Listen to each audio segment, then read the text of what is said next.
السلام علیکم ورحمۃ اللہ وبرکاتہ۔ محترم سامعین، کل ہم نے سورہ بقرہ کا تعارف پیش کیا تھا، تو آئیے آج اس کے بعد والی سورت یعنی کہ سورہ آل عمران کا تعارف پیش کرتے ہیں۔ سورہ آل عمران قرآن مجید میں سورتوں کی ترتیب کے اعتبار سے تیسرے نمبر کی سورت ہے، جبکہ سورتوں کے نازل ہونے کی ترتیب کے اعتبار سے 89 نمبر کی سورت ہے۔ قرآن مجید کی لمبی سورتوں میں سے یہ ایک سورت ہے اور سورہ آل عمران مدینہ طیبہ میں نازل ہوئی ہے۔ اس سورت میں 20 رکوع، 200 آیتیں، 3480 کلمات اور 14520 حروف ہیں۔ آل عمران رکھے جانے کی وجہ یہ ہے کہ آل کا معنی اولاد ہے، اور اس سورت کے چوتھے اور پانچویں رکوع میں آیت نمبر 33 سے 54 میں حضرت مریم رضی اللہ تعالی عنہا کے والد عمران ابن ماسان کی اولاد کی سیرت اور ان کے فضائل کا ذکر ہے۔ اس مناسبت سے اس سورت کا نام سورہ آل عمران رکھا گیا ہے۔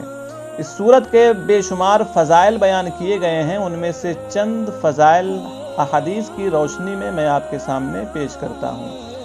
مسلم شریف کی حدیث پاک ہے، حضرت نواس ابن سمعان رضی اللہ تعالیٰ عنہ سے روایت ہے، اللہ کے رسول صلی اللہ تعالیٰ علیہ وسلم نے ارشاد فرمایا کہ قیامت کے دن قرآن مجید اور اس پر عمل کرنے والوں کو لایا جائے گا، ان کے آگے سورہ بقرہ اور سورہ آل عمران ہوں گی۔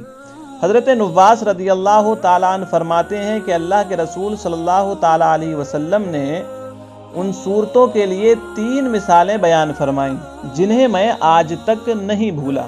آپ صلی اللہ تعالیٰ علیہ وسلم نے ارشاد فرمایا کہ یہ دونوں صورتیں ایسی ہیں جیسے 2 بادل ہوں یا 2 ایسے سائبان ہوں کہ جن کے درمیان روشنی ہو، یا صف باندھے ہوئے 2 پرندوں کی قطاریں ہوں۔ یہ دونوں صورتیں اپنے پڑھنے والوں کی شفاعت کریں گی۔ ایک دوسری حدیث ہے، حضرت عثمان ابن عفان رضی اللہ تعالیٰ عنہ فرماتے ہیں کہ جو شخص رات میں سورہ آل عمران کی آخری آیتیں پڑھے گا تو اس کے لیے پوری رات عبادت کرنے کا ثواب لکھا جائے گا۔ اور ایک حدیث ہے، حضرت مکحول رضی اللہ تعالیٰ عنہ فرماتے ہیں کہ جو شخص جمعے کے دن سورہ آل عمران کی تلاوت کرتا ہے تو رات تک فرشتے اس کے لیے دعائیں کرتے رہتے ہیں۔ یہ سورت ایک واقعے کے پس منظر میں نازل ہونا شروع ہوئی ہے۔ وہ پس منظر یہ ہے کہ 9 ہجری میں نجران کے عیسائیوں کے 60 لوگوں کی ایک جماعت مدینہ منورہ میں حضور اکرم صلی اللہ تعالیٰ علیہ وسلم سے ملاقات کرنے کے لیے آئی، مناظرہ کرنے کے لیے آئی۔ نجران جو کہ یمن کے نارتھ میں ایک جگہ کا نام ہے، اور موجودہ جغرافیے کے مطابق اب یہ علاقہ سعودی سلطنت کی یمنی سرحد پر موجود ہے اور سعودی سلطنت کا حصہ ہے۔ ان لوگوں نے حضرت عیسیٰ علیہ السلام کو ان کے مرتبے سے بڑا چڑھا کر پیش کیا۔ کبھی کہتے کہ وہ اللہ ہیں، کبھی کہتے اللہ کے بیٹے ہیں، کبھی حضرت مریم رضی اللہ تعالیٰ عنہا کو اللہ کی بیوی قرار دیتے۔ اس طریقے کا عقیدہ رکھتے تھے۔ معاذ اللہ، حضور اکرم صلی اللہ تعالیٰ علیہ وسلم نے ان کو ایسا جواب دیا کہ جس سے یہ لاجواب ہو گئے۔ حضور اکرم صلی اللہ علیہ وسلم نے فرمایا کہ اللہ تعالیٰ زندہ ہے، اس پر کبھی موت نہیں آئے گی، جبکہ حضرت عیسیٰ علیہ السلام پر موت طاری ہو کر رہے گی۔ حالانکہ بیٹا اپنے باپ کے مشابہ ہوتا ہے، جبکہ عیسیٰ علیہ السلام میں اللہ کی کوئی بھی مشابہت نہیں ہے، کیونکہ اللہ تعالیٰ کھاتا پیتا نہیں ہے، جبکہ حضرت عیسیٰ علیہ السلام کھاتے پیتے ہیں۔ اللہ تعالیٰ سے آسمان کی بلندیوں اور زمین کی کوئی بھی چیز مخفی نہیں ہے، جبکہ حضرت عیسیٰ علیہ السلام بے شمار چیزیں سے ناواقف ہیں، نہیں جانتے ہیں۔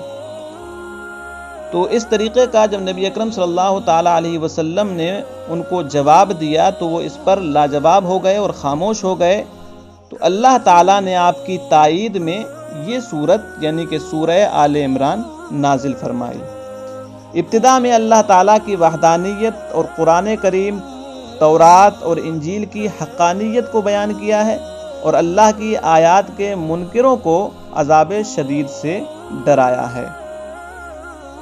اس صورت کا مرکزی مضمون مین آرٹیکل یہ ہے کہ اس صورت میں حضرت مریم رضی اللہ تعالی عنہا کی ولادت کا ذکر ہے اور ان کی پرورش، اور جس جگہ حضرت مریم رضی اللہ تعالی عنہا کو اللہ تعالیٰ کی طرف سے رزق ملتا تھا، وہاں کھڑے ہو کر حضرت زکریا علیہ السلام کا اولاد کے لیے دعا کرنا، اس کا ذکر ہے۔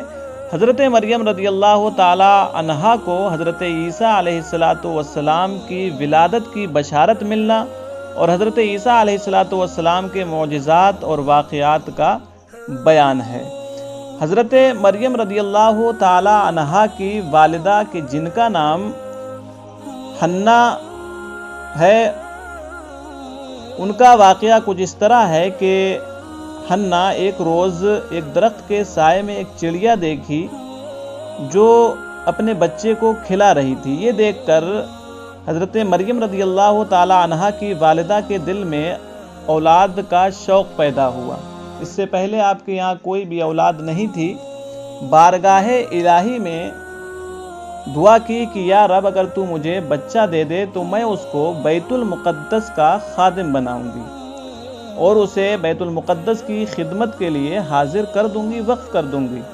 جب وہ حاملہ ہوئیں اور انہوں نے یہ نظر مان لی تو ان کے شوہر نے فرمایا کہ یہ تم نے کیا کیا، کہ اگر لڑکی ہوگی تو وہ اس قابل کہاں ہے کہ زمانے میں لڑکوں کو خدمت بیت المقدس کے لیے دیا جاتا ہے، اور لڑکیاں جو کہ زنانہ کمزوریوں اور مردوں کے ساتھ نہ رہ سکنے کی وجہ سے اس قابل نہیں سمجھی جاتی ہیں کہ ان کو بیت المقدس کی خدمت کے لیے دیا جائے، تو یہ تمہاری نظر کس طریقے سے پوری ہو سکے گی؟ تو اللہ تعالیٰ نے ان کی اس نظر کو قبول فرمایا۔ حضرت مریم رضی اللہ تعالی عنہا کی ولادت ہوئی اور آپ نے اللہ کی بارگاہ میں معذرت پیش کی تو اللہ نے اس نظر کو قبول فرمایا، اور ولادت کے بعد حضرت مریم رضی اللہ تعالی عنہا کو آپ کی والدہ نے بیت المقدس میں حضرت ہارون علیہ السلام کی اولاد میں سے جو لوگ وہاں کی خدمت کے لیے تھے، اس کے ارد گرد رہا کرتے تھے، ان کے سپرد کر دیا۔ پھر وہاں آپ بیت المقدس کی خدمت کرتی رہیں۔ آپ نے بچپنے کے ہی عالم میں کلام کیا، اور حضرت مریم رضی اللہ تعالی عنہا کے پاس بے موسم پھل آیا کرتے تھے کہ جن کو دیکھ کر حضرت زکریا علیہ السلام نے جب ان سے پوچھا کہ یہ بے موسم پھل کہاں سے آتے ہیں، تو حضرت مریم نے فرمایا کہ یہ اللہ کی جانب سے آتے ہیں، اللہ مجھے کھلاتا پلاتا ہے۔ تو حضرت زکریا علیہ السلام کے دل میں شوق پیدا ہوا کہ جو اللہ بے موسم پھل دے سکتا ہے تو وہ اللہ مجھ جیسے کو اولاد کیوں نہیں دے سکتا ہے۔ حضرت زکریا علیہ السلام نے اپنی اولاد کے لیے دعا کی تو اللہ تعالیٰ نے آپ کو بھی ایک بیٹے کی خوشخبری دی جن کا نام حضرت یحییٰ علیہ السلام ہے۔ اللہ نے فرمایا کہ یہ نبی ہوں گے۔ تو اللہ تعالیٰ نے اس طریقے سے حضرت زکریا علیہ السلام کو حضرت یحییٰ علیہ السلام کے ولادت کی خوشخبری دی، اور یہ بھی ذکر کیا حضرت مریم علیہ السلام کے تعلق سے کہ وَإِذْ قَالَتِ الْمَلَائِكَةُ يَا مَرْيَمُ إِنَّ اللَّهَ اصْطَفَاكِ وَطَّهَّرَكِ وَاصْطَفَاكِ عَلَى نِسَاءِ الْعَالَمِينَ يَا مَرْيَمُ اقْنُتِي لِرَبِّكِ وَاسْجُدِي وَارْكَعِي مَعَ الرَّاكِعِينَ، یعنی کہ اور جب فرشتوں نے کہا اے مریم بے شک اللہ نے تجھے چن لیا اور خوب ستھرا کیا اور آج سارے جہاں کی عورتوں سے تجھے پسند کیا، اے مریم اپنے رب کے حضور ادب سے کھڑی ہو اور اس کے لیے سجدہ کر اور رکوع والوں کے ساتھ رکوع کر۔ اس کے علاوہ اس صورت کے اندر قدرت کے تخلیقی شاہکار یعنی کہ انسان کے رحم مادر میں تیاری کے مرحلے کو بیان کیا گیا ہے اور بتایا ہے کہ قرآن کریم اللہ تعالیٰ ہی نے نازل فرمایا ہے، جس میں محکم اور واضح معنی و مفہوم رکھنے والی آیات بھی ہیں اور متشابہات بھی ہیں کہ جن کے معنی و مفہوم ہر شخص پر واضح نہیں ہوتے ہیں، یہ آیات متشابہات ہیں۔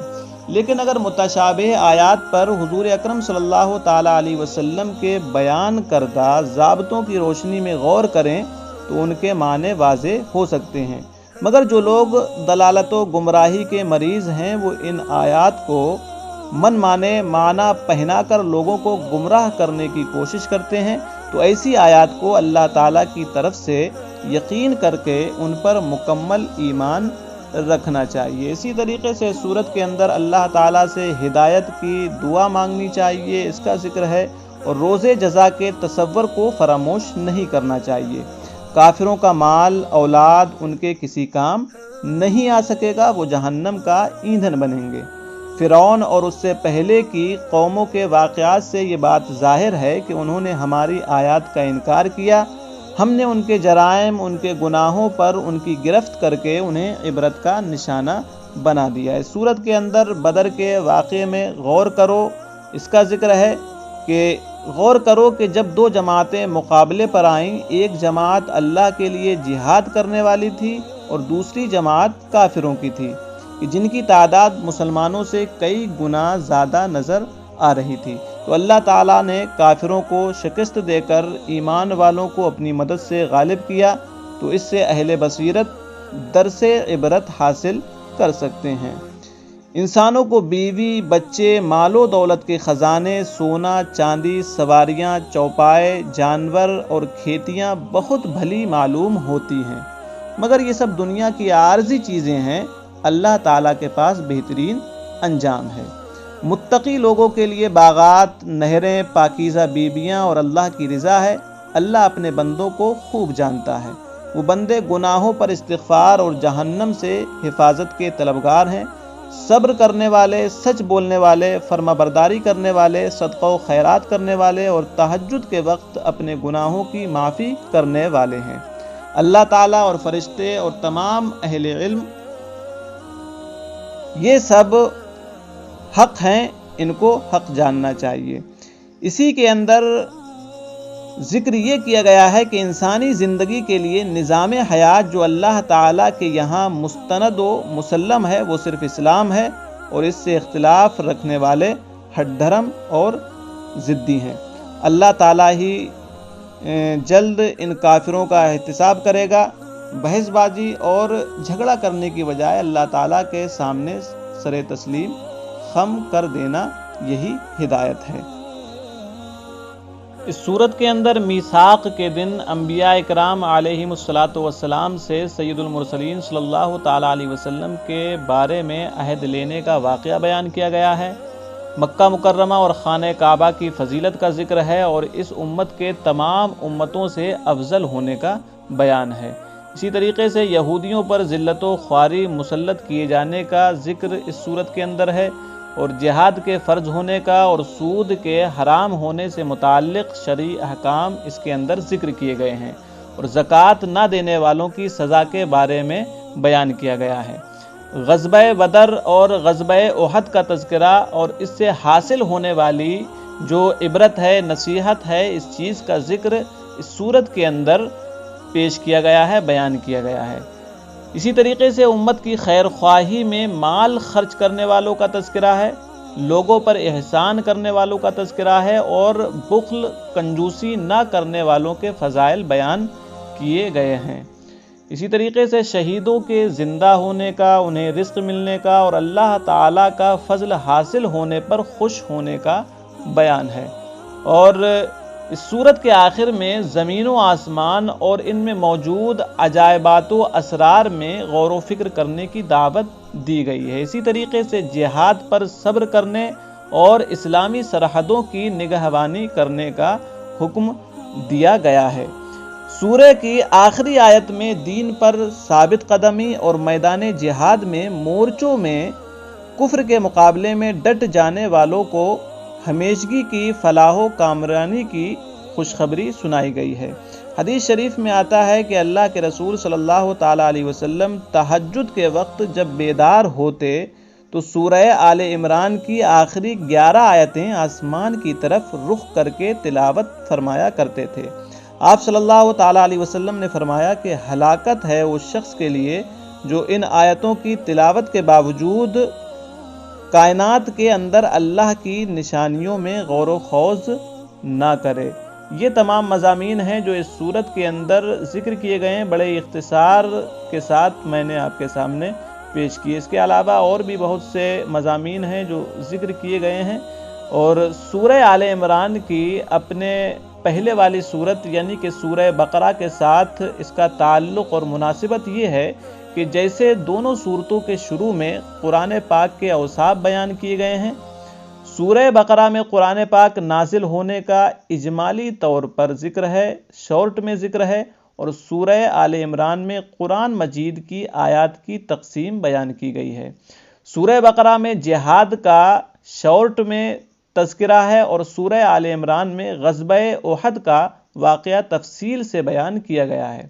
سورہ بقرہ میں جن شرعی احکام کو اجمالی طور پر بیان کیا گیا ہے، شارٹ میں بیان کیا گیا ہے، انہی کو سورہ آل عمران میں تفصیل کے ساتھ بیان کیا گیا ہے۔ تو سورہ بقرہ میں یہودیوں کا ذکر ہے، اور سورہ آل عمران میں عیسائیوں کا ذکر کیا گیا ہے۔ تو سورہ آل عمران کا سورہ بقرہ کے ساتھ اس طور پر تعلق ہے۔